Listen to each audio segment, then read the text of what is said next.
Hello,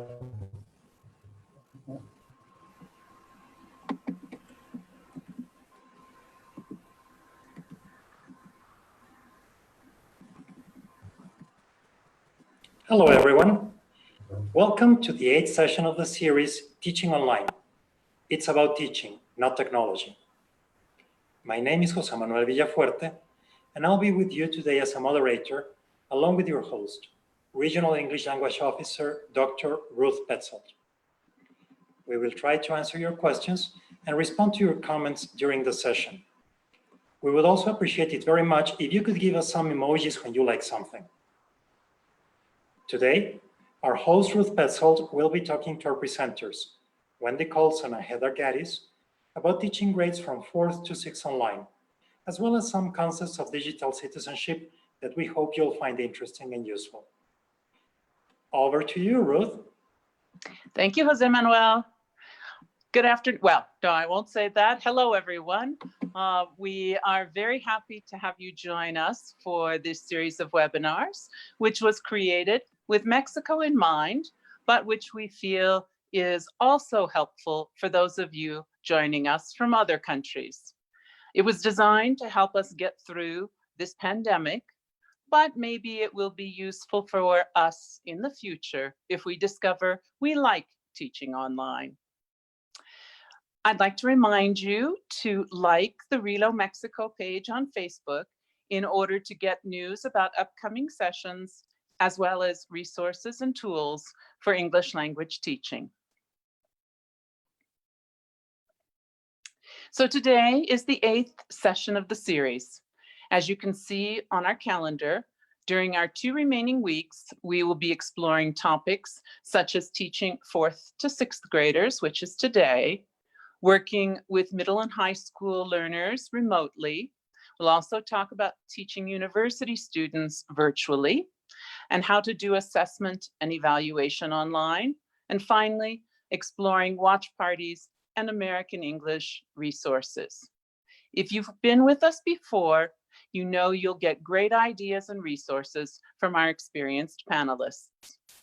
We'd love to know whether this series has helped you adjust to teaching virtually. Please let us know in the comments. Feel free to mention a particular topic, resource, or activity that you've liked. As always, here's what to expect during each of our Monday and Thursday sessions. It will last about 60 minutes.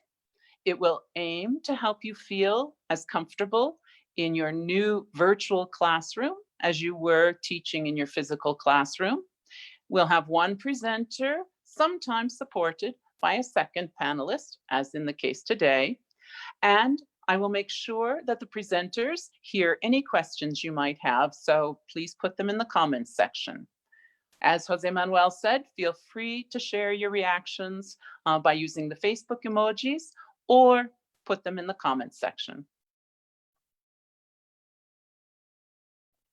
So for today's session, teaching 4th to 6th graders online, we'd like to start, as always, with a quick warm-up question.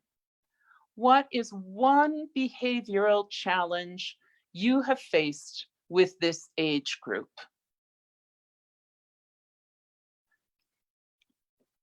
We are aiming to make that a little less challenging with what you hear in today's session. Today, we will be looking at differences between younger and older primary school students, learning how to incorporate student ideas and interests in your classes, expanding reading and writing skills with simple tech tools, and defining digital citizenship and applying it to this age group. And now I am pleased to introduce, or of course reintroduce, because both of our speakers have been here before, Wendy Colson and Heather Gaddis. Wendy started her career in TESOL in 1993 after receiving a master's in applied linguistics and TESOL from Indiana University, a career which first led her to work with the Soros Foundation's professional teaching program in Hungary, where she taught for 4 years. She then taught ESL to adults in community-based programs and worked as a program coordinator and then manager for Chicago's tutor-supported adult literacy program. She then changed directions slightly, got a master's in K through 12 bilingual education, and moved to Mexico, where she has lived for 16 years. She worked 7 years teaching children in private bilingual schools, and then became a teacher trainer and curriculum developer. Simultaneously, she served as a US Department of State English language specialist in Jordan, Tunisia, and now virtually here in Mexico. In 2017 and 18, she was a State Department English Language Fellow in Colombia, working with teachers in their Young Learner and Youth Leadership Scholarship programs. Recently, she has created workshops and materials for the National Program of English, PRONI, in Toluca. Currently, she also works online with British Council, mentoring teachers from Myanmar, where she spent the first few months of this year. Heather Gaddis finished her master's in applied linguistics with a concentration in TESOL in 2008 at Old Dominion University, and started her teaching career at Tidewater Community College and Old Dominion University's intensive English program. In August 2009, she moved to Oaxaca and started at the University of Tecnología de la Mixteca. From there, she moved to Izmir, Turkey, and started to gain experience integrating technology into English language teaching. Heather went on to complete a master's in educational technology online with Boise State University. She returned to Mexico in 2011 and began work as an academic coordinator at a K-12 bilingual school in Querétaro. In 2018, she completed the diploma in teaching English to speakers of other languages through Cambridge English Assessment.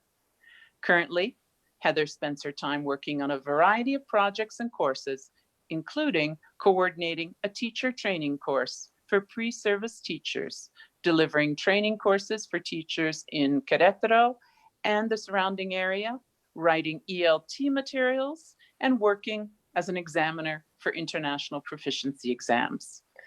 We're happy to have you both back, Wendy and Heather. Over to you. Thank you so much. Thank you. Well, I'm going to start, and let's start of today's, which is to take the characteristics of children in grades 4 to 6 in order to increase their engagement during online classes and help them develop into responsible digital citizens. But first off, let's look at the challenges that you were facing at the beginning of this series. You said that addressing asynchronous teaching is very important and using the new technology. Perhaps you're wondering how to move from a face-to-face whiteboard to a virtual one. And engagement continues to be a question on everyone's mind. I hope you will find some solutions to these challenges today. So let's characterize children in 4th, 5th, and 6th grades, or upper primary here in Mexico. Let's look at how they are different from children in 1st through 3rd grades. What can you tell us about their characteristics in the comment box? So let's look at some of these characteristics that we used during the last session to describe children in lower primary. Okay, so as I reveal the description, see if it applies with a thumbs up to children in upper primary school. So let's try it. Thumbs up if you think upper primary children also have short attention spans. What about thumbs up if learning by imitation? What do you think about that? And what about being routine-oriented, egocentric, and holistic? As you can see in the middle, would you agree that both grades, both age groups are both fun, energetic, and curious? Give us a thumbs up. And let's go to the upper primary. Let's distinguish the upper grades. Let's see, did you mention any of these in the chat? All right, so let's go on. Now, let's look explicitly about what they can do in English no matter what their level. They can take more responsibility for their own learning and for parts of the online routine. They can learn through reading and writing and collaborating with their peers. They also have unique opinions and love to express them. And they have more metacognitive abilities, meaning they can reflect on their own learning. So the characteristics and abilities of this unique and often forgotten age group opens up different possibilities than from lower primary. To address their needs and interests and keep them engaged, we need to create lessons and find material that is authentic, where they are really communicating and doing something that makes a difference, integrated, tying in subject material from their other classes, and having the children create new knowledge and presenting it in creative ways together. Let's see what 3 Mexican teachers of English in grades 4 through 6 are doing remotely. Here we have Vero. She says that working remotely makes her students actively search for information online. One motivating project that she did with her students during the lockdown was on cyberbullying. Let's take a look at it on the next slide. So Vera was not able to hold synchronous classes during the shutdown. So to start this unit, she asked her students via WhatsApp to define the word cyberbullying, which is about the same word in Spanish, and had them find or create an online image that represented the concept. As you can see here, a student created it. Then she had them give the rest of their classmates 3 suggestions to combat it. Some of this initial work was in Spanish. However, Vero had the students create agreements in English about how to solve this problem. And then she had them look at their grammar books, at modal auxiliaries, and search for the meaning of relevant vocabulary. As you can see, she encouraged her students to take control of their own learning through their own concerns. Ere, another dedicated teacher in the state of Guanajuato, told me this about her upper elementary students. I love this. They will tell you, I want this, I don't want that, you have to up your game. Meaning, as teachers, we have to incorporate our students' interests and preferences if we want to engage them. Like Vero, she is also not able to hold synchronous classes due to accessibility and connectivity issues. But that doesn't stop her creativity using WhatsApp. Let's look at a popular children's board game that she adapted to meet her objectives and to engage students at a distance. It's called Guess Who, or Adivina Quién in Spanish. Right here are photos from the students' notebooks that their parents took in preparation for the game. If you are familiar with the game, you know that you have a board with lines of similar looking people who are distinguishable through 1 or 2 traits such as hair color and texture, eye and skin color, and clothing. The class or your partner has to ask questions to guess which person you secretly selected. Here you can see that Ere has adapted the game for English language learners remotely. To scaffold their learning, she first has them prepare the characters and describe them using vocabulary from their textbook. And usually they find additional words they want to use. After she checks their work, they write their questions before playing the game. She has the students play the game, which they're super motivated to do since they created it, with a family member, sibling, or neighbor that might know some English or is willing to try. And last but not least, Ale, also in Guanajuato, noticed that her students listen better online. Let's take a look at two of the online listening activities her 5th and 6th grade students love. The first listening activity was using a mind map.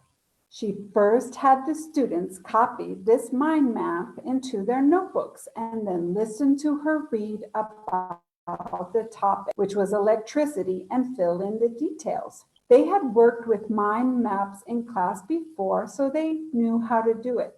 As Ali read the text, the students could ask questions about vocabulary and ask her to repeat if necessary. Let's take a look at a student's notebook. You can see here that there were 4 parts to the listening exercise, and they had a clear structure. Ale says that she thinks that listening is easier for the students online since they have headphones and are concentrating on her voice and the information they need to fill out the map. Although there might be some more distractions at home, they're not being distracted by other classmates. And on the next slide is another activity that Ale adapted from her face-to-face class and took it to Zoom. It's a collaborative story. She only gives the children the setting, such as this one, a camping trip in the woods, and each student has to contribute part of the whole story. Here's how she does it. Number 1, she numbers the students. Student number 1 starts the story in a private chat to the teacher. 2, Ale copies the last part of student number 1's contribution and sends it in the private chat to number 2. This is repeated until all students have contributed. Now, I must tell you, she does break her class up into smaller groups and gives them a hangman activity while this is in process. Lastly, Ali then reads out the whole story to the class when they're finished. She says that in order to keep everyone engaged, they also they annotate on the hangman board while they're doing this. So they're listening, reading, and writing, plus collaborating for a real purpose, which is the story. Now, as a follow-up, the teacher could point out some grammar or spelling errors relevant to the unit for the students to correct by annotating on the shared whiteboard. The children could also practice some dramatic readings and present their version, perhaps by inserting some more dialogue in the following class. So before we go further with more teaching ideas, I would like to introduce a model for integrating technology called PIC-RAT. This model can help us think about how we as teachers use technology and what our students' relationship to technology is. This is useful for going beyond using technology for technology's sake. You can see on the vertical axis that it says PIC or PIC. PIC is our students' relationship to technology. Is it P, passive, I, interactive, or C, creative, creating something new? Or on the horizontal axis, we have RAT or RAT, which looks at how we use technology in our English lessons. Do we R, replace it, A, amplify it, or T, transform our activities and assignments? So I think this is better illustrated with a few examples on the next slides. Using Ale's mind map as an example, we could say that students, for the passive one, they merely listen to an audio or watch a video about electricity without being asked to do anything. Now, this doesn't necessarily have to be a bad thing if your objective was a gist listening, but you would still give children at least a general question to listen for, or have them ask prediction questions after looking at the title of the recording and looking at a photo. And I'm sure most of you give something for them to do during the listening to make it interactive. Ale read the information while the students took notes. However, she also encouraged them to ask for clarification, repetition, and a definition, and taking responsibility for their own learning as they head into middle school. Now, depending on your objectives, you could have the students create something new as a next step. They could work alone or with a partner to make this picture of how electricity is created come alive. They could do this by creating a PowerPoint or Google Slides, which illustrate and explain the information they captured during the listening exercise on their mind maps. Now, let's look at the teacher's use with some examples using Vero's cyberbullying example. In a face-to-face classroom, you might have students create a cyberbullying poster to educate other students. You might replace this common face-to-face practice by having students take a photo of their poster or notebook page and send it to you. A replacement could also be creating a digital version of the poster. A word of caution though, remember this is about good teaching, right?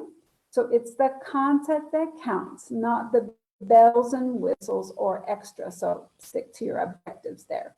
Now, it could end there at replacement, or it could be amplified by adding some authentic communication by having the children present their posters in a video that they post on a discussion board like Flipgrid and open it up for communication to the class or other groups.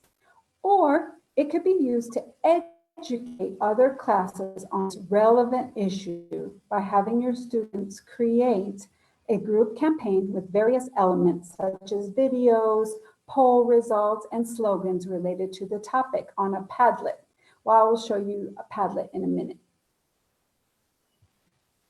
Now I have another example. Let's take this of what a transformative assignment could look like. Now, this assignment is to investigate a revolutionary invention, at least at its time in history, and to create a presentation.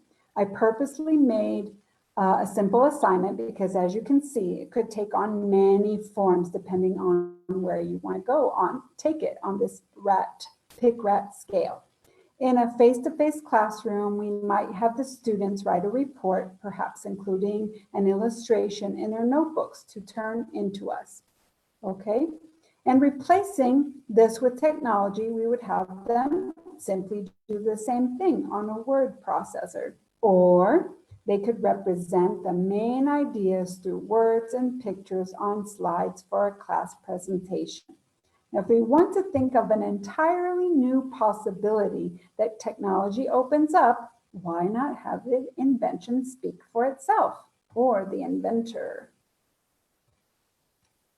So here's an idea I came up with after I learned about the application Chatterpix in a National Geographic webinar.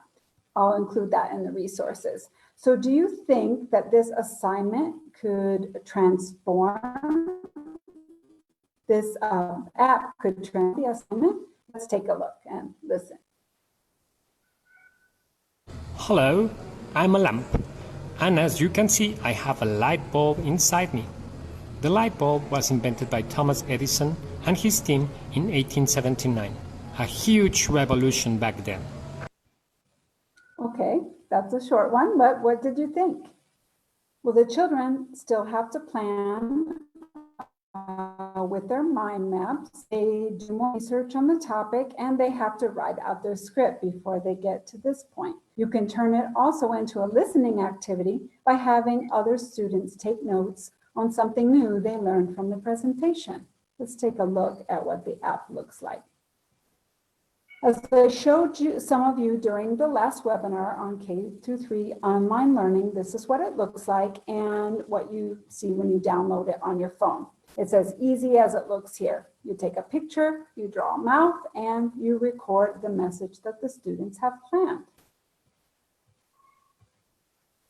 Let's look at another way to transform an activity with the new possibilities that technology can give us. So here's a classroom assignment.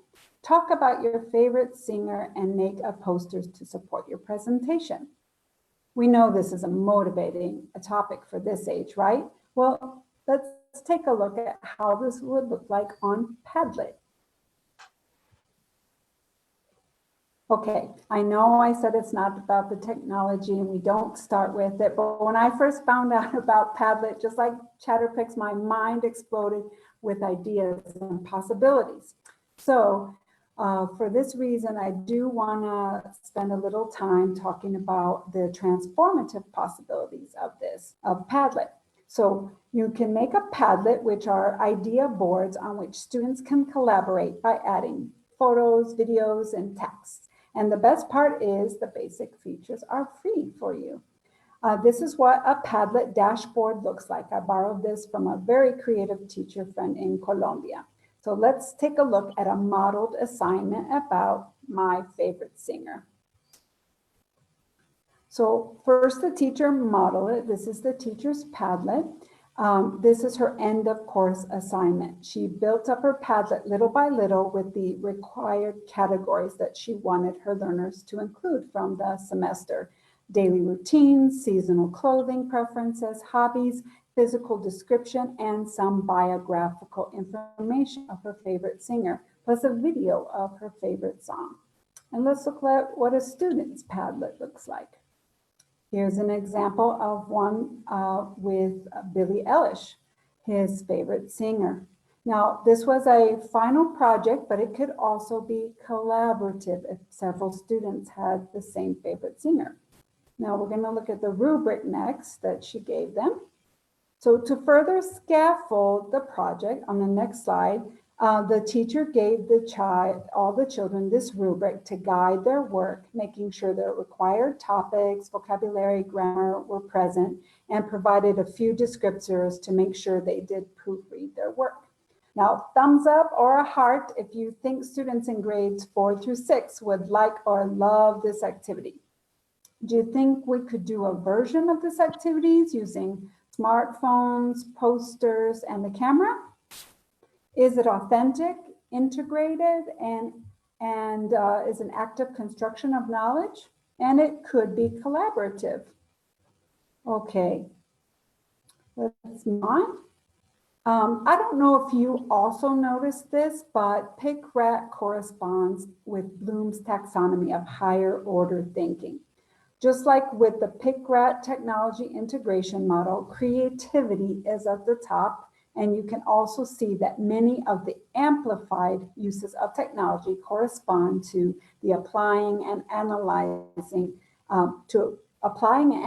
information and communicating this information to others. This is what learners in upper elementary love to do: creative, authentic tasks that are challenging but fun.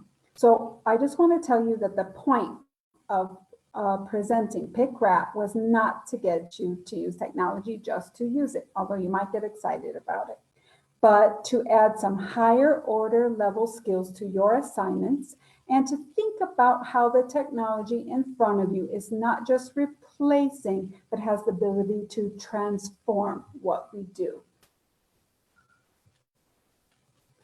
Let's look back at this slide about how integrating learning in grades 4 through 6 can look online, where students are actively constructing knowledge and communicating it authentically with others. I hope by looking at PIC-RAT and being reminded of Bloom's taxonomy helped you to think about it. So with that in mind, let's look at some more activities. Okay, so here's another authentic, collaborative, and perhaps transformed task. This is a fantastic problem-solving idea I found in Christine Finnan's book, The Upper Elementary Years. I'll have the reference at the end of this presentation. Now, the problem in her class was that despite leaving lesson plans for substitute teachers, the work she left was never finished. The students never did it. So the teacher had the students create a class book entitled, it's a long one, so you want to know about a kid my age? You should ask these questions and we'll tell you why. This was so that substitutes could create their own lessons based on the students' interests and more work would get done. But what better way to tap into their interests and opinions for real communication than this book? We could assign each student a slide on Google Slides, preset with their names, and they can agree on the topics or questions together. So what do you think of these questions I listed here? These are from the book. What would your students say? What would they ask? Not only could you provide this to substitute teachers, but also to guest speakers who want to tailor their presentations to the group. Let's look at another problem-solving project which capitalizes on this age group's newfound ability to step back and give their opinions. Let's use Vero's cyberbullying project as the problem. Preferably, this would be a solution that the students come up with. However, you can suggest it as an option, as something that can be effective. So this would be writing an email to the principal about the problem of cyberbullying in the school. Now, this is, as we know, it's quite different than writing to a friend or a family member. And a lot of teaching can go on here. Formulating a formal proposal, looking at register, and looking at, we don't use all caps, and when we thought it's formal, or emojis, things like that. Lots of things can go on here. Another idea for authentic communication would be to create a campaign, something like this for a school Facebook page, newsletter, or website. The transformation here is that it is authentic, collaborative, and real. All right, we're going to look at stories and reading right now. So what do you think? Do 4th, 5th, and 6th graders still love stories? Do they still want you to tell them stories or read from a chapter book? Now, I know when I was a 5th grader a long time ago, story time was my favorite part of the day. And I still remember some of the books my 5th grade teacher read, like this one. And the benefits we know for imagination that fosters creative thinking and the language development possibilities are huge. But how do we do this online? Can we transform it? Well, we can still tell stories during our Zoom sessions or read a story or a chapter book, which is still enjoyable. That's perfectly fine. Let's look at some other possibilities. I saw that in our overview survey that some of you are already familiar with this website, storylineonline.net. And let me tell you why I personally recommend it. First of all, they have great prize-winning picture books for all ages, so it's already curated. It's a great library. Children in 4th through 6th grade still love picture books, and they provide great visual support for them, for their learning. They have famous actors reading the books, which enliven the storytelling. In short, they are well read by native speakers of English, also good for listening. We can also see here on this screenshot that our students will be able to follow along with the story since there are captions below. And the feature I also like that any YouTube video shares is the ability to slow down the playback speed for our learners. In this case, I put it at 75%. Add these YouTube videos to Edpuzzle, and you can embed open-ended questions and multiple choice questions. You can also do voiceovers in Edpuzzle that you could use to teach unknown words. All right, let's move on. So looking to the upcoming months, I want to introduce you to a really exciting tool that can help transform reading instruction, at least remotely. It's called Read and Write, and it's an extension for your Chrome browser from the Chrome Web Store. It's free for teachers with a school account. So let's look at some of the exciting features, and maybe we'll brainstorm a little bit. Okay, so highlighted in this screenshot is a text from National Geographic Kids about the Allosaurus. So as you can see, it's just text. There's no distracting banners or other material surrounding it. So for websites using this Read and Write extension, you simply navigate to the site, click on Read and Write logo in the top right-hand corner, and now the students can concentrate only on the text. There is a reader function that will read the text for the student and highlights not only the sentence that is being read, but moves a cursor word by word through the text. Students can repeat as many times as they like, and you can also structure the activity with questions so they can do a first reading for gist, a second for main ideas, and a third for details. They can also create their own questions based on what they would like to know and propose further reading into the topic. Another fantastic features for young learners is the picture dictionary function that you can see with the picture icon. It's really tiny there. Students just highlight the unknown word here, like skull, and the image pops up. You can give them a word list to search for certain words before reading. And there are many fantastic functions, many, but I would just like to mention one more, and this is the recording function. You see the text box on the right?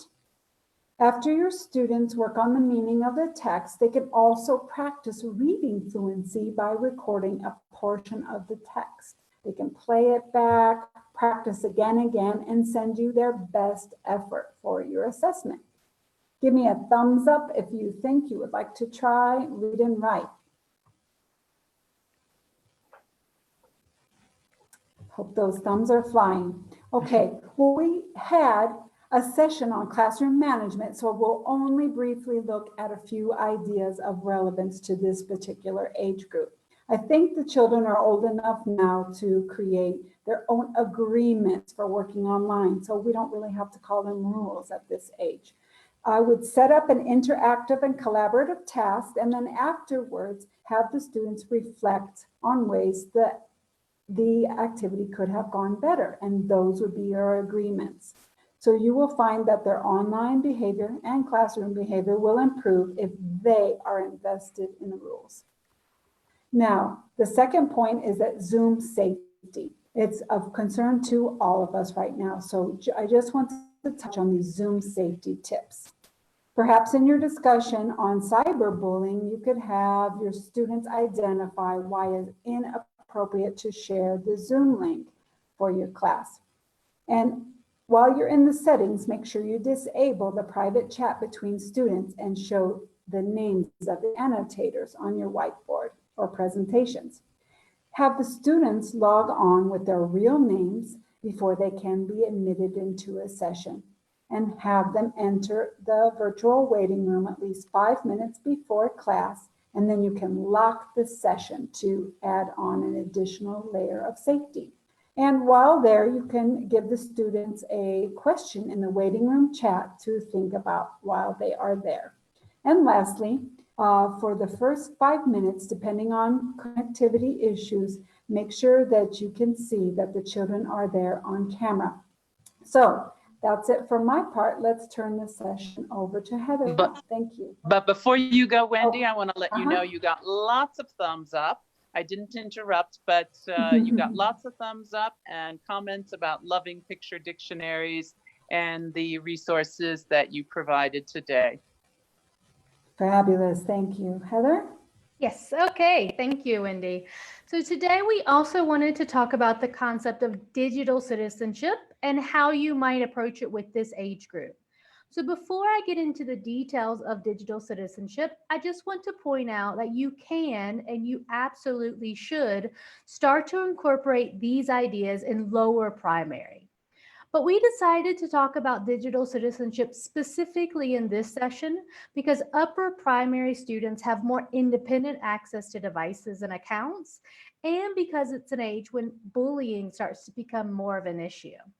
So digital citizenship is the set of responsibilities, skills, and behaviors necessary to effectively use the internet and other digital technologies, particularly in order to participate in social activities. I like to think about it like this. In the past, it was enough to teach students about their rights and responsibilities as citizens of a country or members of a community. Things like picking up your garbage, treating people with respect, and paying your taxes. Nowadays, much of our life takes place online, and so we also have to be good citizens or members of our online communities, such as social networks and of the internet as a whole, such as creating safe passwords and not sharing our private information. You might be wondering how this fits into your teaching as an English language teacher. And I believe that teaching and being a good digital citizen is a job for everyone working in education, particularly those of us engaged in online teaching. But I also think that teaching digital citizenship through English is a natural fit because a lot of the material that's available for this topic is in English, and because so much of the information on the internet is still available primarily in English. There is so much for us to work with out there. Okay, so here in this word cloud, you see a couple of different concepts that we're going to talk about with upper primary students. So you can see digital footprint, online privacy, media balance, and news and media literacy. Okay, so now I'm going to go into the first one, digital footprint. Okay, so a digital footprint, just so that we're all on the same page when it comes to the terminology, this is a trail that we leave behind when we use the internet. So social media, online chatting, blog posts, phone calls, any use of the internet. This is everything you have ever posted on Facebook, LinkedIn, Instagram, Twitter, TikTok, or any other similar platform. Every conversation you've had via Messenger or WhatsApp, any articles or blogs you have written, in addition to any comments you have made on blogs, and also any phone calls or sessions you have carried out using Skype, Zoom, Google Meets, as well as your searches on Google. Yes, your searches on Google too. So the reason I point all of this out is because we do a lot online. And your students are at the point in their lives where they're starting to do a lot online. So it's important for us and our students to think about what that digital footprint says about us. Okay, so like I just said, with our 4th to 6th graders, we need to start to make them aware of what their digital footprint is and how they contribute to it actively. So through posting and sharing, and then also how their digital footprint can help shape how other people see them now and also in the future. So here's an example from Common Sense Education, which is a great website when it comes to this type of topic. So here's an activity that will help students to think through different types of online activity that can shape how others see them. So it asks students to consider different types of activities. So for example, appearing in a school video, posting comments about someone else's video, or creating a wish list using their parents' account for things that they might want to buy. And so it has students to reflect on what they might think about a person who has posted these different types of things online. So what online activities would you include if you did this activity with your students? You can think about what are the types of activities they are engaged in online. Are they using Facebook? Are they using TikTok? So that you can make the examples very, very specific to them so that it's more real and authentic. Another thing that you could do with this activity would be maybe to do it through WhatsApp. So you could post a scenario and then they could respond to it. Or you could use this in a discussion forum and have students discuss different ways that they might think about or respond to these activities. So the good thing about Common Sense Education is you have a lot of activities that you can then take and adapt to your circumstances. Okay, so next we're going to talk about privacy and security. So as our students start to create their own social media accounts, and also they start to have their own email accounts through our institutions, they need to be aware of how to keep themselves safe. A big part of this is knowing what information is okay to share and what information should not be shared. The second point you see here distinguishes between private and personal information. So private information is information that is only true for you. such as your address or your name or your password. While personal information may also be true for other people, such as your favorite ice cream flavor or the name of your hometown. As adults, we are aware that there's a lot more to privacy and security on the internet, but I think that this is a good place to start with upper primary, as they generally like to share information with each other, and they're starting to share that information via the internet, and they need to be aware of the limits when sharing online. So here's an example of an exit ticket, which we talked about a few sessions ago. And so an exit ticket is a quick tool that you can use at the end of class as a formative evaluation or a formative assessment. And the purpose of an exit ticket is to kind of get a very quick snapshot of the basic concepts that students understood in that lesson. So this exit ticket has 2 short questions that can help you to see if students have gotten the basic idea, the most important idea of the lesson. So did they understand, in this case, the difference between personal information and private information? Another activity that is related to this type of concept with privacy and security is this game, also through Common Sense Education, and is very useful for helping students understand concepts about privacy and security and their own information. So in this video game, students are asked to make some decisions. They are asked which behavior would be the most appropriate. So here you see, should they share their phone number? Or should they say, hey, you already know my phone number, I'm not going to share that with you online. Another example of a question they could see on this game would be, should they share their complete name or should they just share their screen name? So these are things that really make this type of concept real for students. So another very important part of digital citizenship is media balance. We often talk about, or we complain about, how much time everyone spends on their phones, but we rarely get to the other side of that conversation, which is how can we achieve balance in our lives when it comes to the use of media? So students in upper primary are in the process of developing critical thinking skills, including the ability to reflect on their own behavior. And so we can take advantage of that to have them reflect on their own use of media and how it makes them feel. So before we move on, I want you to post in the chat all of the activities that you do online, all of them. Okay, so I'm going to give you 15 seconds for that. Okay, are you ready? Go.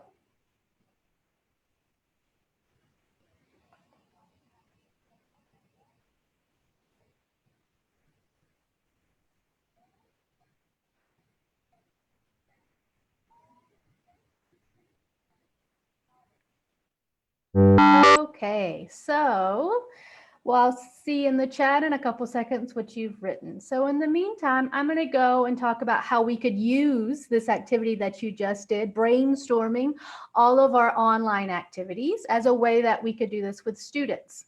So a nice way to help students reflect on their online activities is by using sentence frames. So that will help them express their feelings. So here I have the first part, I feel. And there are a couple different choices. Happy, engaged, stressed, sad. You could add more depending on the level of your students. And then there is an example of an activity, such as the ones that you guys just listed in the chat. So for example, these are my personal examples. I feel stressed when I look at Facebook for too long. Or I feel happy when I talk to my sister on Messenger. This will help students to identify online activities that add positivity to their lives, and then those that make them feel negatively. So what about you? How do you feel when you do your different activities online? Do you feel stressed? Do you feel happy, anxious, engaged, informed? So Heather, we got some pretty typical activities for online behavior, especially during the pandemic. Appropriately, the first one is teach. Yeah. Then we had meetings, chats, questionnaires, readings. And I see shopping. Exactly, and banking. Of course, web searching and email. Yeah, and I think probably if we reflect on how many of these activities we did a couple of months ago online, there are some that maybe we do even more online now, right? Shopping and banking are definitely. So it's definitely good to be aware of how these activities make us feel and how we're using them. Okay, so next we're going to talk about news and media literacy. So this is a great way to bring digital citizenship along with a great opportunity for some research and analysis into our classrooms.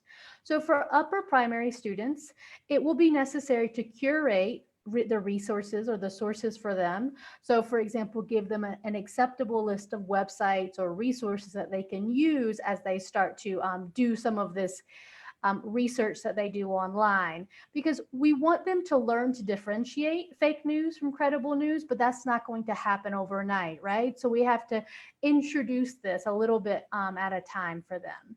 Another thing we want to do with them will be practicing evaluating the credibility of information online. So as all of us know, especially in this pandemic, there's a lot of information online. And so students need to be introduced to the idea of questioning and looking for ways to check if that information is credible. So one way we can do that is by giving them some different sources online about a topic. So I'm going to show you an activity that I used one time. So this is a research activity that students, in my case, completed just in one class. It was a pretty short activity, and it required students to research different facts about a set of strange looking animals. The sneaky part of this lesson, the hidden agenda that I had, was to help them learn about news and media literacy, because one of these animals is not real. So when I did this activity with students, they researched and they were very diligent that, teacher, I found this, teacher, I found that, but not one student asked me if any of these animals was fake or had a question about the information they were finding. All of them were very excited about going and seeing these animals one day. So when at the end of the class, I asked them which animal was fake, they were shocked and frankly a bit upset with me, because like I said, they really wanted to go see these animals, particularly the octopus that apparently lives in a forest. So just to give you a little bit of background about this activity, the octopus that lives in a forest is not real. And there is one page on the internet that gives you information about this octopus. And it looks like something that a fourth or fifth grader made in their day off. It's very colorful. It uses very distracting font. You know right away that it's not a credible website, but students don't know that. So it's good for them to see this and interact with this material and then realize I need to question what I see online. Another approach to this activity would be to find 3 websites, blogs, or articles on the same topic and have students evaluate them for credibility. So they could look at which source just makes the most sense, which site includes information about the owner or the author that they could look up and look into, and then which site has information that can be verified on other sites, which is always important when checking facts online. So again, this type of activity hits at various learning objectives and skills. It includes reading comprehension, and then it moves up Bloom's taxonomy as it asks students to analyze and evaluate what they are reading about. It will also surely result in a lot of discussion and student collaboration as students work together to find and evaluate the info. Okay, so finally, I want to talk about cyberbullying, which is a concept that needs to be addressed with upper primary so they can start building good habits online. So one key term that I have in bold here is upstander. And so if you know the word bystander, this will be closely related to that. So an upstander, so up, is a person who knows how to act proactively when he or she sees cyberbullying or inappropriate behavior online. So for our students, this would include going to the correct authorities, such as a parent or the administrator of a social media platform, to report that behavior. So an upstander takes action. An upstander doesn't just sit back and watch things happen.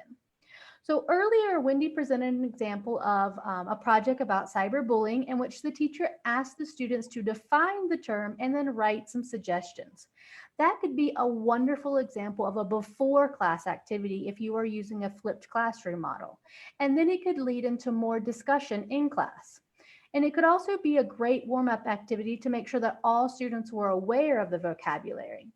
And then once everybody has that basic foundation of cyberbullying and what it is, you could play some of these games or do some of these following activities. So here again is a game from Common Sense Education. And what it asks students to do is to make choices again by choosing appropriate behavior for different scenarios. So in this example, we have one student who is sending mean, threatening messages to another student. And then the player has to decide what the best action is. So there are 3 answer choices here. One represents just bad behavior, no question about it. And then one represents okay, acceptable behavior. And then there's another choice that represents the best or most appropriate behavior. At the end of the game, students will get feedback about their choices, and then they'll have a chance to review the main concepts that were covered during their decision making. So I think this is a great way for students to practice reading in an authentic and motivating way. So another way that you could practice or talk about cyberbullying or get your students to think a little bit more about it would be to involve the family. And the reason this is important, I think, particularly with cyberbullying, is because a lot of this activity takes place outside of the classroom or outside of the school day. So it's important for students and their parents to be involved at this point. So this activity, I'll just talk you through it. It gives families the opportunity to look at a social media platform, TikTok, Facebook, Instagram, whatever their students or their kids in this case are using or would like to use. And then it asks them to walk through the steps of identifying the tools available to block or report a user who has behaved in a negative or disrespectful way online. So this is showing them or giving them the tools to be an upstander if they feel someone is treating them incorrectly online. So that's the final activity that we're going to talk about in terms of digital citizenship in 4th through 6th graders. And I'm going to go now to the resources that we talked about during this session. So the first one up there is Common Sense Education. So this has a great digital citizenship curriculum for K through 12. They are in bite-size, class-size lessons. There's resources for families in English and in Spanish. So there's a lot of mixing and matching that you can do in this with this resource. And then Chatterpix was what Wendy showed you with the invention. And then Padlet.com, and then Read and Write for Google Chrome. If you just search that, you will find it very easily to add it to your browser. And I'm going to let Wendy tell us about the other 2 resources. Thanks, Heather. I believe you got all of them except the last one, which is a book I mentioned called The Upper Elementary Years by Christine Feynman, where I took that wonderful class book activity. Okay. Ruth? Okay, thank you very much, Wendy and Heather, for this wonderful session on teaching 4th to 6th graders online. And we did have lots of comments and emojis today. By watching them and reading them, I'm sure our participants enjoyed today and feel really enriched by what they learned. Over the last few sessions, you've seen contributions from several Mexican teachers. We're very grateful to them for sharing what they know. We are sure that you too, our participants, have great ideas and tips to share, and we'd love it if you did. So please write up your idea and submit it along with a photo or 2 of you in action, and send it to the address on the slide. Together with our panelists, we'll review the ideas we receive and maybe share them in an upcoming webinar or on the Relo Mexico Facebook page. As always, we'd like to thank you, our audience, for participating today, for being very engaged. We hope you'll continue to share your ideas after the video, after the webinar today, on social media and with your colleagues. Remember that you can now host a watch party on Facebook. To do that, start a post. When the box pops up, click on the 3 dots at the bottom to get options. Select Watch Party, and then choose this wonderful video and publish it. Your friends will get notifications to view the recording with you, and you'll be able to talk about it midway, after every important point, or at the end in your comments. So, let's see, it's Wendy, isn't it? Yeah. Wendy, you'll be our presenter next time. Would you tell us what we'll be talking about, please? Yes, I'll be co-presenting on Monday. Cindy and I will talk about the unique characteristics of middle school and high school students through the lens of 21st century skills. We'll also take a look at the concept of blended learning and what this may look like for this age group for the future of English language learning in Mexico. Oh, that sounds exciting. Mm-hmm. So thank you again, everyone, for joining us. We look forward to seeing you again in our next session on June 22nd. That's Monday, 4 p.m. in Mexico City. Until then, stay home and stay safe. Bye-bye.